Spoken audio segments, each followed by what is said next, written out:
오늘 하나님의 말씀은 우리의 연약함을 도우시는 성령님이라는 말씀으로 은혜를 나누고자 합니다. 주님을 사랑하는 성도 여러분, 우리는 언제 어디서나 가정이나 또 직장이나 교회에서나 성령의 능력으로 살기를 축원합니다. 우리는 오직 성령의 능력으로만 하나님의 뜻대로 살 수 있기 때문입니다. 그래서 우리 안에 성령의 역사에 대한 갈망이, 또 성령의 역사하심이 나타나기를 우리가 바라며 이 예배 함께 하시기를 축복합니다.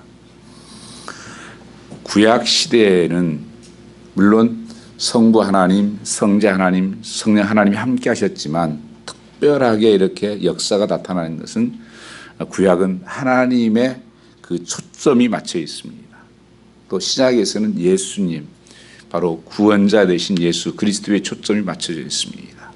그리고 교회 시대에 들어와서는 성령님의 초점이 맞춰져 있다고 하는 것입니다. 오늘 우리가 살아가는 시대를 우리는 성령 시대라고 말합니다. 그래서 우리가 사도행전을 부를 때 성령 행전이다 이렇게 말씀을 하고 있는 것입니다. 하나님은 예수 그리스도를 이 땅에 보내주셨습니다. 하나님이신 예수 그리스도를 좁혀서 우리를 구원하시기 위해서 이 땅에 보내셨다고 하는 것입니다. 그래서 십자가에 달려 죽으심으로 또 부활하심으로 우리를 구원케 하셨다고 하는 것입니다. 이것을 우리는 복음이라 이렇게 말씀합니다. 그래서 예수를 믿는다고 하는 것은 내가 구원받는 것이 가장 중요한 것입니다. 성도는 내가 첫 번째 확인하는 것이 내가 구원받았는가 하는 것입니다. 그리고 중요한 것이 예수 그리스도께서 승천하시면서 제자들에게 다니면서 이렇게 말씀하셨습니다. 내가 성령의 세례를 받아라. 너희가 성령을 받으라. 성령의 충만을 받으라. 그러면서 승천하시면서 유언처럼 주신 말씀이 너희가 성령을 받아야 된다. 내가 가는 것이 너에게 유익한데 가야만이 성령님이 오시기 때문이라고 말씀했습니다. 그래서 이 땅에 우리가 살아가면서 지금은 성령의 인도하심, 성령이 역사하는 삶을 살아야만 된다고 하는 것을 말씀하고 있는 것입니다. 그래서 예수 믿고 구원받았으면 어떻게 살아야 되는가? 성령의 능력으로 살아야 된다. 성령의 힘으로 살아야 된다고 하는 것을 말씀하고 있는 것입니다. 그래서 우리가 변화되었다 이 사람이, 그것은 전에는 내 힘과 내 능력과 어떤 내 의지로 살았다면 이제는 성령 안에 산다고 하는 것은 성령의 능력으로 산다는 거예요. 성령이 내 삶의 주인 되고 왕 되어서 성령에 이끌려 산다고 하는 것입니다. 그래서 그 가치관이 변하고 삶이 변하는 것을 갖다 성령의 인도함을 받을 때 그 역사가 나타나는 것입니다. 그래서 성령이 아니고는 예수 믿을 수도 없고 성령이 아니고는 변화가 일어날 수가 없습니다. 갈라디아서 말씀에 그래서 육체의 소욕을 따라 살지 말고 성령의 소욕을 쫓아 살라고 말씀하시면서 절대 육체를 이길 힘이 없어요. 여러분, 나를 무엇으로 바꿀 수가 있습니까? 내 죄를 무엇으로 사할 수가 있습니까? 다른 것은 없습니다. 오직 성령의 능력으로 살게 되어 있다고 하는 것입니다. 그래서 성도는 오늘 또 성령이 역사하는 삶, 교회도 마찬가지입니다. 교회도 무슨 힘으로? 성령의 능력으로. 그래서 우리가 무엇을 하든지 간에 성령의 인도하심을 받아야 돼요. 왜냐하면 성령님은 예수 그리스도의 하나님의 뜻을 나타내기 때문에 그렇습니다. 오늘 본문에도 그렇게 말씀하고 있습니다. 성령님이 하나님의 생각을 아신다. 하나님의 뜻대로 성도를 위해서 간구한다.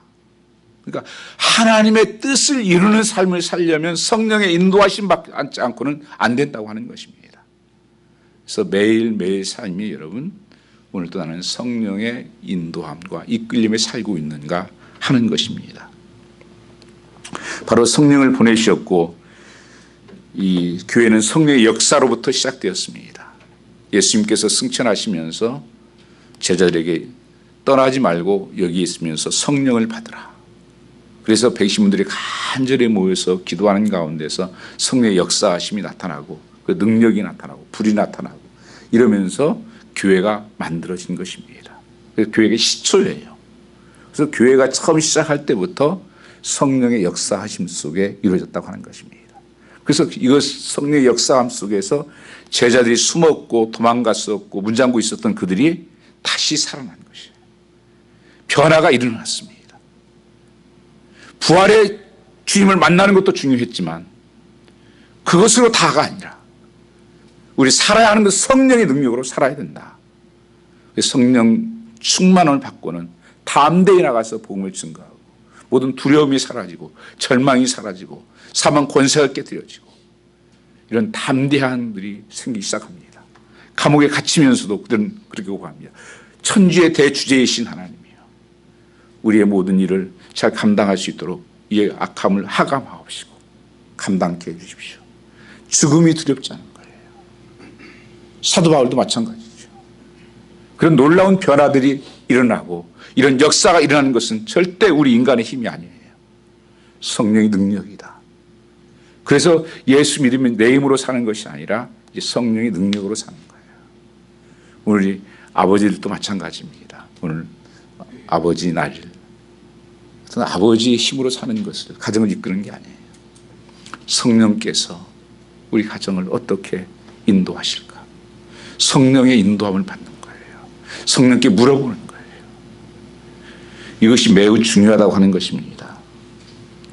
교회는 그래서 성령의 능력으로 유지되었고 성령의 역사가 나타나는 교회가 참된 교회의 모습이라고 하는 것입니다. 성령님은 어떤 일을 하셨기 때문에 이렇게 중요한 것인가? 요한복음 14장 26절 말씀해 보시면 보혜사 곧 아버지께서 내 이름으로 보내실 성령 그가 모든 것을 가르치시고 내가 너에게 말한 모든 것을 생각나게 하시리라. 진리의 성령이 오시면 그가 너희를 모든 진리 가운데 인도하시리니 장래 일을 너희에게 알리라. 성령을 의지하시고 꼭 붙들라고 하는 것을 말씀하고 있습니다. 성령이 오시면 모든 것을 가르치시고 내가 깨닫지 못했던 것을 알지 못했던 모든 것을 깨닫게 하시는 것입니다. 여러분 성경도 마찬가지예요. 성경은 하나님의 성령의 감동으로 쓰여진 것이에요. 인스피레이션 북이라고 부르는 것입니다. 그래서 성경 읽을 때도 성령께서 역사하지 않으면 절대 이 말씀을 깨달을 수가 없어요. 이 성경이 여러분 이해가 되는 책이나요? 이해가 되지 않는 책이에요. 근데 성령께서 깨닫게 하실 때 그것이 내 마음속에 내마로 임하는 것입니다. 모든 삶 속에서 하나님께서 나를 가르치시고 인도하시는 분은 성령님이라는 거예요. 그리고 성령께서 생각나게 하신다. 어떤 어려움 당하면 말씀이 생각나게 하고 또 하나님 어떤 일들을 해야 할 때 성령께서 깨닫게 하시고 그래서 다윗은 그런 고백을 하죠. 내가 깨닫는 은혜가 가장 큰 은혜였다. 어떤 사건이 생겼을 때 이것이 무엇에서 왔는지 해석을 못하는 거예요. 그러니까 갈등이 있고 고민이 있는 것입니다. 근데 성령님이 계시면 성령이 물어보면 성령님은 다 해석을 해줘요. 그걸 깨닫는 은혜라고 부르는 겁니다. 그래서 내 삶 속에서 모든 문제가 깨달아지는 거예요. 여러분 깨달아지면 끝나는 거 아닙니까? 사람들도 병의 원인을 모르니까 사실 힘든 거죠. 이게 무엇이 통해서 오신 것인가? 성령님만이 생각나게 하고 인도한다는 것입니다. 그래서 예수님께서 성령 가시면서 성령님이 내가 가야 오신다 하신 것은 성령님은 이제는 내주하시면서 내 안에 임하기 때문에 그래요. 그래서 우리 몸이 하나님의 성전이라고 부르죠. 그리고 성령이 날마다 내 안에 함께 하신다. 내주하시는 성령.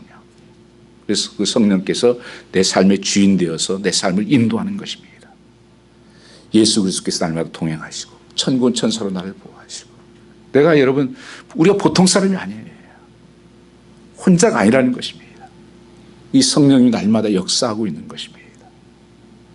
그래서 성령께 모든 것을 맡기면 성령 충만하면 모든 것들이 질서가 잡히고 내 삶이 가장 행복한 삶으로 인도하는 거예요. 우리 삶 속에 누가 주인 되느냐는 게 중요해요. 성령님이 내 삶을 충만케 한다는 건 다스린다는 의미예요. 주관한다. 그러니까 질서가 모든 게 다 잡혀요. 날 아시는 하나님께서 인도하시기 때문에. 근데 우리는 정말 앞에 일을 모르죠. 우리는 약한 존재이기 때문에 내가 내 삶을 운전하면 갈등과 충돌과 좌절과 절망이 내게 찾아오는 거예요. 절대 그러니까 이 삶이 행복할 수가 없어요. 늘 성령의 인도하심을 받는 것, 성령께 붙는 것. 그래서 많은 사람들이 기도하면서 뭐예요? 무시로 성령 안에서 깨어서 기도하라. 성령님께 묻고 성령의 인도함을 받는 기도라는 것이에요. 그래서 요한복음 16장 7절 말씀에 주님께서는 내가 떠나는 것이 너에게 유익이 된다, 그렇게 말씀하는 것입니다. 아니, 생각해 보면 예수님 계신 게 더 유익이 될 텐데 아니라는 것입니다. 성령님은 이제는 내 안에 내주하셔서 떠나지 아니하시고 나와 늘 함께 하시면서 순간순간 나를 붙들고 계시고 나를 깨닫게 하시고 역사하시는 성령님, 그리고 하나님께서는 모든 것을 고치시고 모든 것을 새롭게 하시고 충만케 하신 하나님이십니다. 그래서 성경의 에베소 말씀에 술 취하지 말라 이는 방탕한 것이니 오직 성령의 충만을 받으라고 말씀하는 것입니다. 이게 이 술 취하는 것과 증상이 비슷해요. 술 취한 사람들은 어떤 힘으로 살죠? 술 기운으로 삽니다. 술의 능력으로 살아요. 그래서 어떤 용기가 생기고, 그래서 그거 다 범죄죠. 그것은요, 다. 그 과욕을 부린 것이죠. 그리고 엉뚱한 일을 하고 사고를 치고, 자기 힘이 아니라 술 기운에 하는 거예요. 이 성령 충만도 마찬가지. 내 힘이 아니라 하나님의 능력으로 내가 산다는 거예요. 그런데 이 성령의 능력은 창조적인 일을 이루시는 분이에요. 그리고 가장 나를 좋은 것으로 인도하시는 분이에요. 협력하여 선을 이루시는 분이에요. 그래서 우리가 성령의 인도하심을 받아야 된다는 거예요. 근데 그리스도인들 중에서는요, 고린도서 2장 말씀해 보시면 세 종류의 사람을 말씀합니다.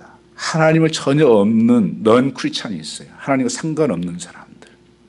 우리가 보기에는 비슷하지만 전혀 다른 사람입니다. 또 한 사람은 커널 크리스찬, 육적인 그리스도인이 있어요. 이 신앙적으로 어린아이 베이비예요. 그것은 뭐냐? 아직도 내가 주인이에요. 내 자아가 중심이에요. 이게 변하지 않았어요. 예수 믿어도. 성령님께 맡기지 않고 아직도 내 기준을 갖고 있으니까 다 내 마음에 안 들어, 이거예요. 그게 죄예요. 성경은요, 내 중심으로 사는 거, 내가 주인 되어 사는 게 죄라고 말씀하는 거예요. 그게 하나님의 간역에서 떠난 삶이에요. 그래서 시기와 분쟁이 있으니 너 이거 아직도 어린아이 신앙이 아니냐. 그 육적인 그리스도인이다. 이 삶은 늘 불안하고요, 좌절하고 절망하고 이런 삶을 살 수밖에 없어요. 그래서 성령 충만한 삶, 스피리추얼 크리스천이에요. 성령께서 내 삶을 지배하고 다스리고 인도하시기 때문에 내 삶에 평안이 오고 기쁨이 있고 만족한 삶을, 부족함이 없는 삶으로 인도하신다고 하는 것입니다. 그래서 성령을 보내신 것이 또 그렇게 유익한 것이다. 그래서 너희가 성령 충만함을 받아라. 예수님께서 부활하시면서 승천하시면서 계속 주셨던 말씀이 그거예요. 요한복음 20장 22절 말씀, 이 말씀을 하시고 가서 성령을 받으라. 부활하셨던 제자들이 두려워하고 있을 때 만나서 하신 말씀이 성령을 받으라. 사도행전 1장 말씀에서 승천하시면서 너희는 이 자리를 떠나지 말고 모여서 간절히 기도하라. 성령의 세례를 받으라. 그러시면서 하신 거예요. 유언처럼 하신 거예요. 그러니까 성령은 여러분, 내가 받아도 되고 안 받아도 되고 하는 것이 아니에요. 옵션이 아니에요. 구원받은 백성이면 당연히 내 삶은 성령 충만한 삶을 살아야 됩니다. 그 성령의 기름 부으심이 내게 임하게 해 주십시오. 이 성령님을 잘못 오해하는 사람이 너무 많아요. 오늘 또 하나님 성령께서 나를 인도해 주십시오. 나를 가르쳐 주십시오. 생각나게 해 주십시오. 그래서 기도할 때마다 성령의 다스림 속에 들어가야 된다고 하는 것입니다. 그래서 초대교회 성도들을 별명이 하나 붙었어요. 저 사람 새술에 취한 사람들이다. 새술에 취했다. 이게 뭐예요? 술은 술 기운 술인데 자기 힘이 아닌데 뭔가 있다는 거예요. 뭐 능력이 나타나고 뭐 방언을 막 하고, 이게 뭐지? 보니까 예수 믿는 그리스도인들이네. 그게 세상 믿지 않는 사람이 붙여준 이름이에요. 그 그리스도인이라는 것은요. 늘 만나면 예수 얘기하고 뭐 예수 자랑하고 하는데 뭐 저 사람들 뭐 달라. 세술에 취한 사람들이다. 그러면서 그렇게 말씀하죠. 여호와를 이 안 믿는 사람이 그리스도를 칭송하니 날마다 믿는 숫자를 더하게 하셨다. 사람들이 그 사람을 칭송하기 시작하는 거예요. 예수 믿는 사람을 저주하고 했던 사람들이 저 사람 뭐 취했는데 너무 진실해. 저 고난과 역경 가운데서 뭘 저렇게 기뻐? 뭐 다르네? 세술에 취해 있는데 우리 정말 저 사람은 존경할 만하다. 그래서 2장 47절에 그렇게 말씀하고 있어요. 성령님은 우리를 도우시는 분이십니다. 예수님께서 성령님을 보혜사라고 불렀습니다. 이 보혜사라는 거 헬라어로는 파라클레이토스라는 단어를 썼어요. 위로자, 컴포트, 카운셀러, 상담자, 돕는 헬퍼. 이렇게 번역할 수가 있습니다. 성령은 오셔서 인격적인 분으로 우리 함께 하시고 도우시고 또 우리를 위로하고 상담하고 붙들어 주시는 분이라는 것입니다. 얼마나 좋으신 분이죠. 이 예수 믿는 자에게 주신 한 놀라운 축복이에요. 성령님을 보내주신 것은. 그래서 예수님이 유익하라고 말씀하는 거예요. 여러분 정말 삶에서 유익이 되고 있습니까? 성령님을 의지하고 사십니까? 성령의 음성을 듣고 사십니까? 항상 우리는 성령의 그 페네트레인 보이스를 들어야 됩니다. 세미한 음성을. 사도 바울은 하나님께서 구원받은 우리에게 성령을 보증으로 주셨다고 말씀하셨습니다. 이 보증이라는 말은 앞으로 이루게 될 모든 일을 받게 된다는 거예요. 약속을 다 이루게 될 것을 말씀한다는 거예요. 성령을 통해서 그 일을 다 이루시게 하신다. 시편의 120편에 내가 산을 향하여 눈을 들리라. 나의 도움이 어디서 올고 천지를 지으신 여호와께로소다. 여기서 우리를 도우시다 하는 것은 성령님을 통해서 도우신다는 뜻이에요. 성령님은 나를 항상 어디 도우시는 분이시다. 여러분 내 삶에 이렇게 도우시는 분이 있다면 얼마나 축복이에요. 여러분들이 내게 어떤 힘이 되고 도울 만한 것을 그렇게 찾아 힘쓰잖아요. 그러기 위해서 사람들이 가장 발달한 게 보험 아닙니까? 불안하니까 뭐 별보험이 다 있더라고요. 다 보험을 들어놔야 돼요. 불안하니까. 그리고 사람들이 뭐합니까? 무슨 돈을 가지면 나를 보장하고 안전할 거야. 이게 힘이 될 거야. 어떤 사람은 또 권력을 가지면 이게 나를 보장해 줄 거야. 그래서 그걸 그렇게 찾아 헤매는 것입니다. 참 권력을 그렇게 탐했던 사람들. 우리나라 보면 대통령 다 정말 쉬운 권력입니까? 보니까 거의 자살, 감옥 아니면 탄삼에서 죽임 바탕하는 그걸로 끝나던데요. 무슨 권력이 무슨 힘이 됩니까? 두려움이고 불안이었지. 돈 물질도 마찬가지예요. 여러분요, 물질 흘러가는 것이에요. 그 만몬 신이에요. 그걸 나를 얽매이게 만드는 거예요. 그걸 붙잡고 이게 나의 힘이야, 나의 신이야. 다 무너지는 것들이에요. 흘러가는 것들입니다. 우리는 성령님만이 참된 힘이라고 말씀하고 있습니다. 우리는 토기장이에요. 토기장.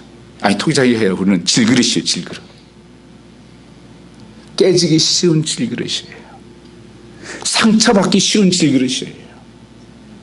여러분 내가 상처받는 것도 쉽고요. 상처 주기도 쉬운 게 우리의 모습이에요. 그래서 성경이 양 같다고 말씀하신 거예요. 양은 동물 중에서 가장 약한 동물이에요. 아무 공격 무기가 없어요. 목자 없으면 잠도 못 자요. 그게 나의 모습이고 우리의 모습이에요.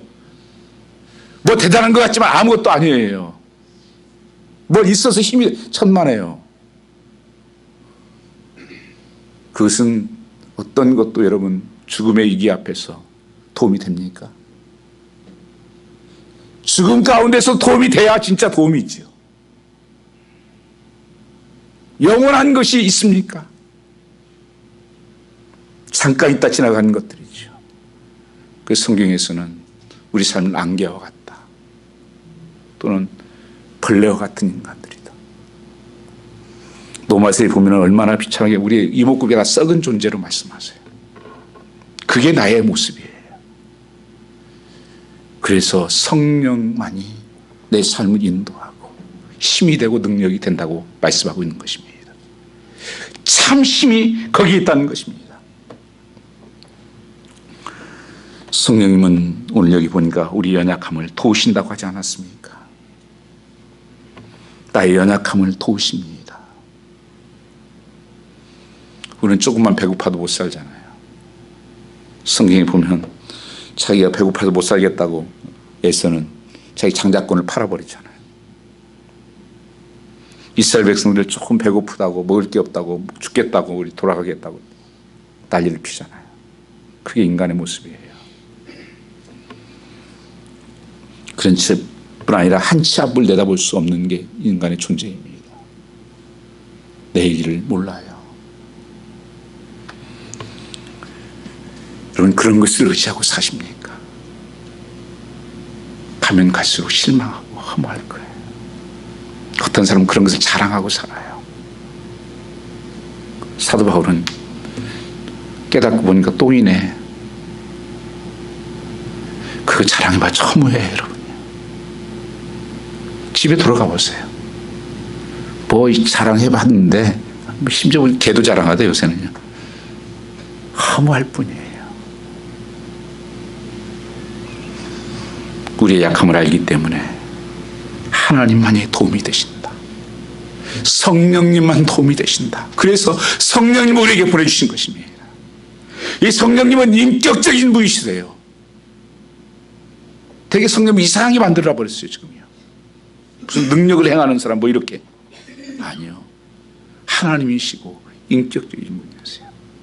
스가랴서 4장 6절 말씀 보면 그가 내게 일러 가로되 여호와께서 스룹바벨에게 말씀이 이러하니라.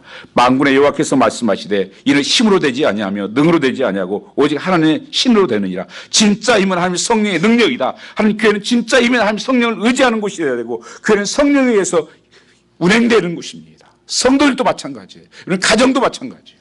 직장도 마찬가지고 성령께서 깨닫게 하시는 대로 말씀하시는 대로 성령이 가시는 대로 가야 그것이 가장 안전한 것이에요. 내 눈에 보이는 대로 사는 것이 안전한 것이 아닙니다. 아브라함과 롯이 농지가 적어가지고 싸움이 자꾸 생기니까 하루는 롯이 이렇게 바라보니까 에덴 동산같이 애굽이 물이 너무 풍부하고 에덴 동산 같아요. 그러니까 딱 그걸로 자기 욕심 부려가지고 그걸로 싹 도망을 갔어요. 가서 보니까 타락한 소돔과 고모라 상이에요. 눈에는 좋았는데 자기가 선택하는 것. 여러분 나는 죽어야 돼요. 나는 안 됩니다. 내 힘으로는 안 됩니다. 하나님만이 하실 수 있습니다. 참된 변화는 내 힘으로 사는 게 아니고 성령의 능력으로 산다는 것입니다. 성령이 이 시간인데 성령이 내 마음에 초청하오니 오시옵소서. 나를 다스리시고 나를 통치하시고 인도하여 주시옵소서. 자꾸 내 생각으로 만들어내지 마세요. 두려움도 다 내 생각으로 만들어내는 거예요. 염려도 내 생각으로 만들어내는 거예요. 성령께서 깨닫게 해주십시오. 다윗은 항상 길을 모를 때 하나님 앞에 나가서 깨닫는 은혜를 받았습니다. 이게 가장 큰 은혜다. 성령님은 우리의 연약함을 도와주십니다. 구체적으로 어떻게 도와주시는가? 오늘 말씀 보니까 26절에 우리 연약함을 도우시나니 마땅히 빗발하지 마라 기도를 도와주신다고 말씀하고 있습니다. 우리가 참 기도하기가 참 힘들어요. 어려우면 기도할 것 같은데 그렇지도 않아요. 무엇을 또 구해야 될지를 잘 몰라요. 왜냐하면 하나님의 뜻대로 구해야 하나님이 응답하시는데 그 하나님의 뜻대로 구하기가 어렵습니다. 우리가. 성령께서 탄식함으로 하나님의 뜻대로 그 기도가 응답되는 거예요. 그 기도가 내 길을 열어주시는 것입니다. 여러분, 나를 도우시는 분이 계시다. 그 성령님이 나를 위해서 늘 기도하고 계신다. 예수님도 기도하신다고 그러셨거든요. 집을 지으시고 성령님께서는 탄식함으로 나를 위해서 부르짖고 계십니다. 내게 부르짖으라. 엘베소 33장 말씀에도 내게 부르짖으면 내가 비밀한 일을 보여주리라. 여러분, 기도가 능력인 거 아시잖아요. 예수님도 늘 기도하면서 습관을 쫓아 기도하셨던 이유가 뭐예요? 십자가 지면서 기도하셨던 거예요. 기도가 능력이니까. 기도는 약속을 이루는 길이에요. 기도가 인생의 최전방이에요. 그래서 지금도 여러분 삶 속에서 형편이 어려운 것이 문제가 아니고 기도가 무너졌는가 이것을 보셔야 돼요. 기도가 무너지면 큰일 났다는 거예요.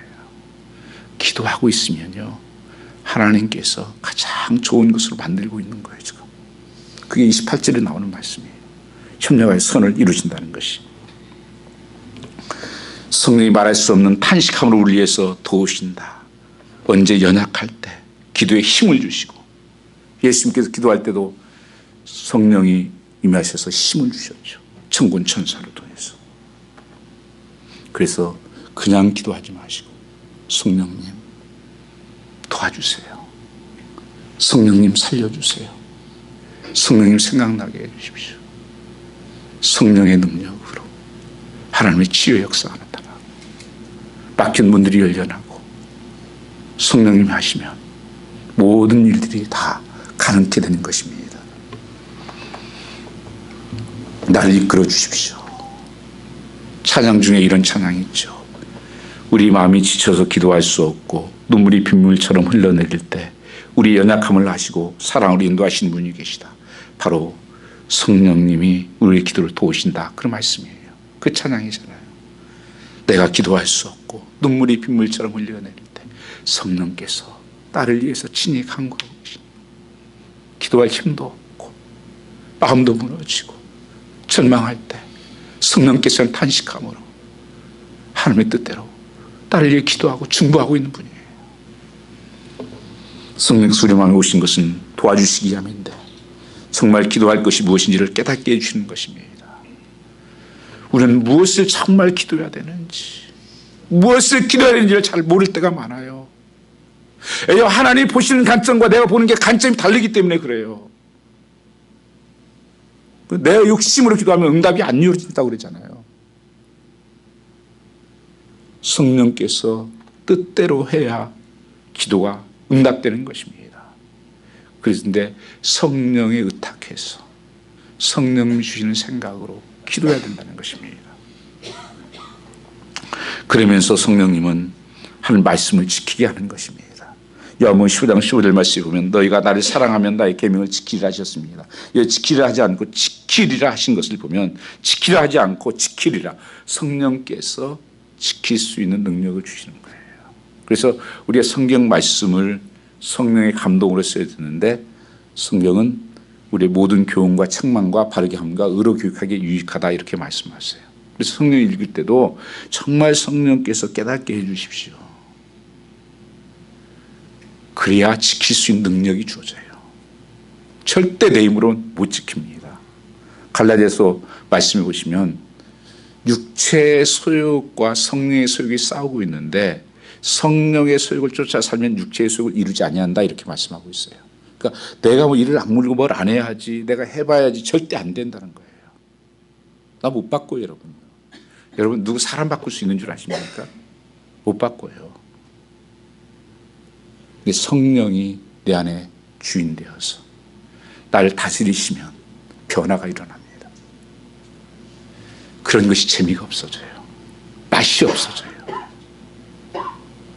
그 성령의 기쁨과 그 감사와 능력이 임하기 때문에 저절로 없어지는 거예요. 신기할 정도인 거예요. 그리고 여러분 어떤 문제에 집중적으로 계속 기도해 보세요. 이거 어디 갔지? 나도 모르게 얻은 게 없어져요. 그게. 어떤 문제가 또 해결되었네? 이렇게 돼요. 그래서 빌립보 4장 6절 말씀에 아무것도 염려하지 말고 모든 일에 기도와 간구로 너희 구할 것을 감사함으로 하나님께 아뢰라. 그리하면 평강의 하나님께서 너희 마음과 생각을 지켜주시리라. 그 평강의 하나님의 마음이 내 생각을 지키신 것이 응답이에요.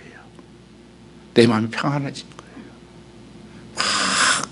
고민하고 고통 문제였었는데 그걸 가지고 계속 하나님 앞에 붙들고 성령의 인도하시면 기도하다 보면 생각이 안 나.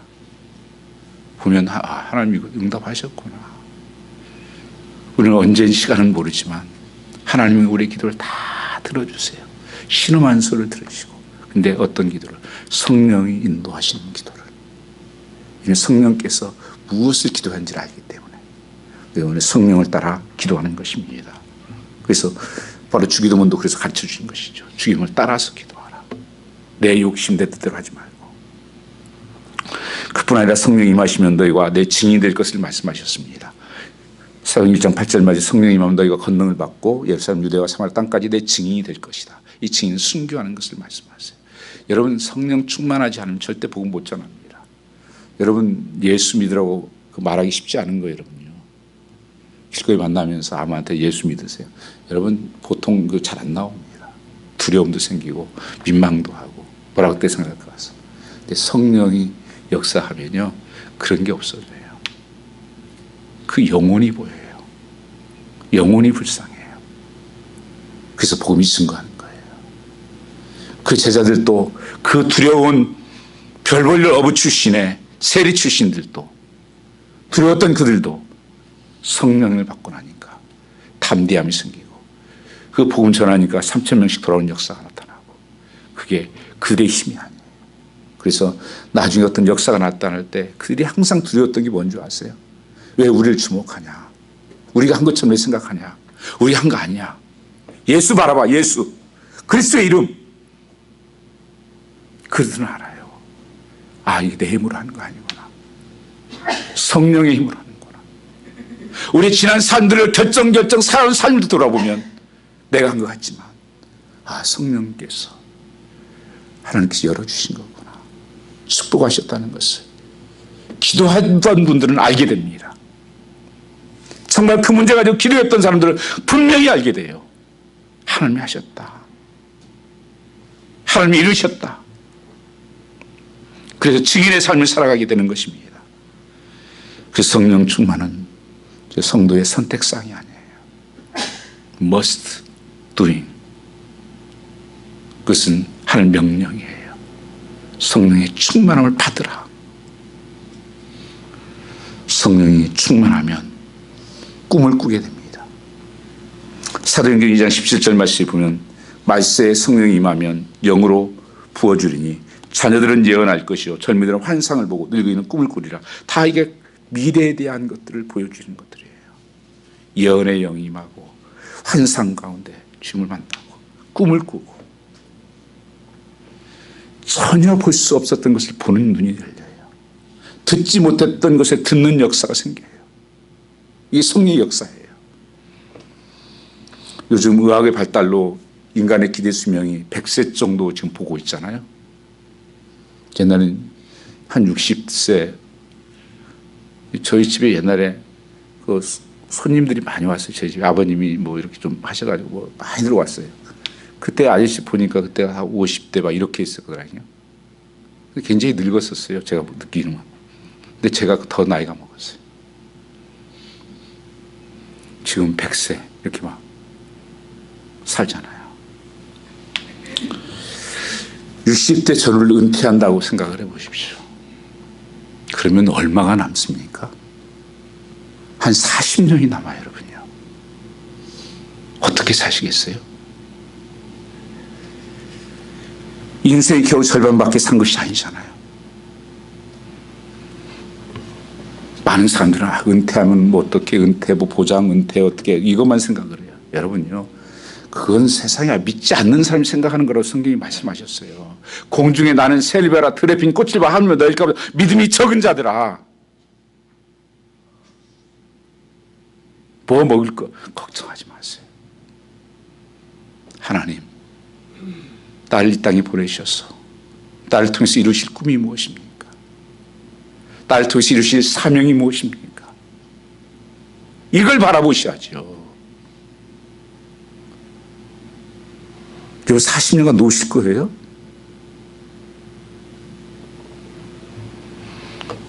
그 김영석 교수가 쓴 그 연세대학 교수, 철학 교수였죠. 그분이 쓴 100세까지 살아보니까 책에 그런 내용이 나와요.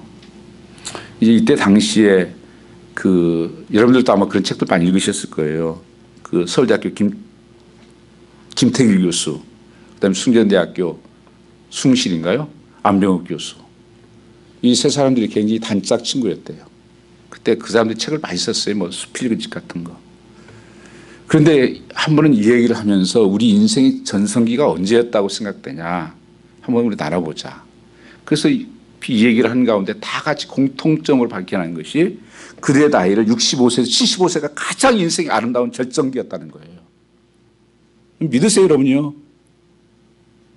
모세는 80대가 절정기였어요. 갈렙은 85세. 난 나이 들어서 뭘 못한다고요? 아직도 육신적인 생각밖에 안 해서 그러는 거예요. 하고 내가 내 편에, 내 수준에, 내 나이에 내 힘으로 사는 거 아니에요.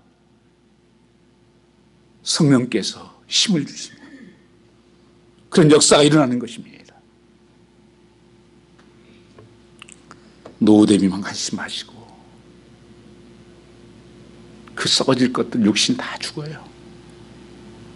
정말 영혼의 때를 위해서 남은 생에 나는 뭘 위해서 살아야 후회 없는 인생을 살 수 있을는지 이 하나님께서 꿈을 가지라고 말씀하고 있지 않습니까? 늙어서 버림받았다고 생각하고 꿈을 갖지 않으면 허송세월하는 것입니다.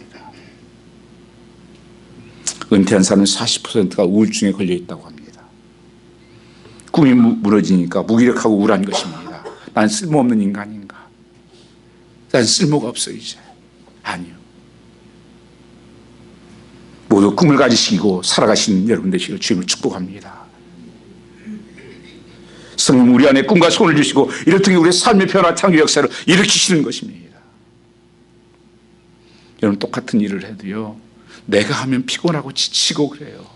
성령의 능력으로 하면 지치지 않습니다. 피곤하지 않아요, 여러분이요. 살아해주는 생각이에요.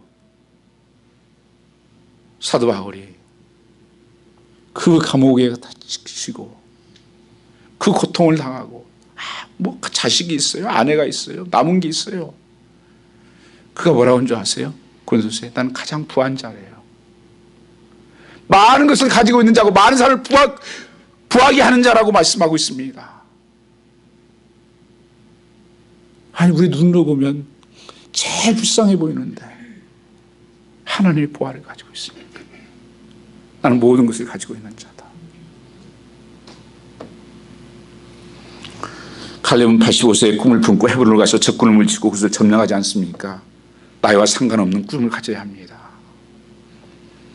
이제는 이렇게 나이가 많은데 무슨 일을 하려고 합니까? 그건 죽이는 말이에요. 나이 필요 없습니다. 꿈을 꾸면 꿈대로 되고 믿으면 믿음대로 되고 기도하면 기도하는 대로 됩니다. 아멘이십니까? 하나님의 능력으로 사십시오. 육신에 가는 대로 따라가지 마시고 분명한 내 삶에 주신 목표. 악명 높은 독일 아우슈비츠 수용소에 살아남은 정신과 학박사 빅터 플랑크라는 분이 이런 말을 했습니다. 그 험악한 곳에서 다 죽어가는데 나치 수용소에 살아남은 사람은 건강한 사람도 아니고 지능이 뛰어난 사람도 아니었다. 그곳에 살아남은 사람은 살아야 한다는 절실한 이유와 살아야 할 목표와 꿈을 가지고 있는 만이 살아났다. 무시무시한 소용소였지만 살아길 목표가 있고 꿈에 있었던 사람은 다 살았다. 이렇게 고백하고 있습니다. 그래서 그 없는 것하고도 세수를 하고 단정하게 하고 몸을.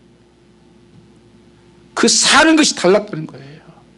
꿈이 있는 사람은 내가 지금 무엇을 해야 되는지, 어디에 서 있어야 되는지. 인생을 방황할 때가 늦었습니다. 아직도 나는 누구하고 살아야 되나? 이거 방황하지 마십시오. 나는 어디를 가야 되나? 여러분들 헤매지 마세요. 내게 주어진 곳에서 하나님 나를 무엇을 하기를 원하십니까? 여기에서 무엇을 감당하기를 원하십니까? 어떻게 살기를 하나님께서 원하십니까? 가장 후회스러운 게 그거라고잖아요. 하나님 나라에 가니까 좀 이거 좀 보여달라고 그러니까 절대 안 보여준다고. 베드로 사도가 좀 보여달라고 그러니까 다 이름이 있더래요. 너에게 이렇게 살았으면, 순종에 살았으면 너를 통해서 이런 일을 이루려고 내가 준비했던 것들이 있다. 이런 축복이 있었다. 근데 그런 것에 전혀 하나님의 관심이 없이 살다가 후회스러운 것이 가장 후회하다. 하나님이 함께 계심 믿고 꿈을 가지고 계속 도전해 나가면 성령께서 함께 하셔서 우리 삶에 놀라운 변화와 징조가 만들어 주시는 것입니다.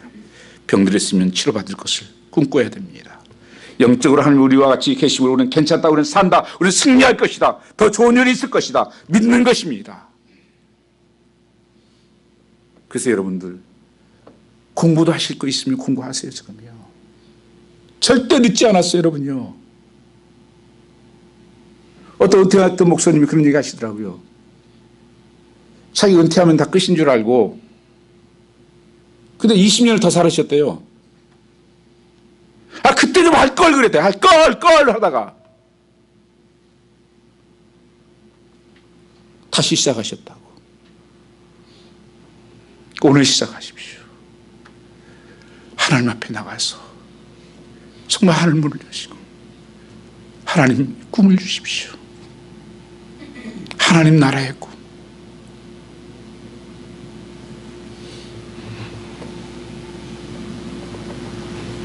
찬양 중에 그런 찬양이 있습니다. 주여 우린 연약합니다. 주는 오늘 힘겨워합니다.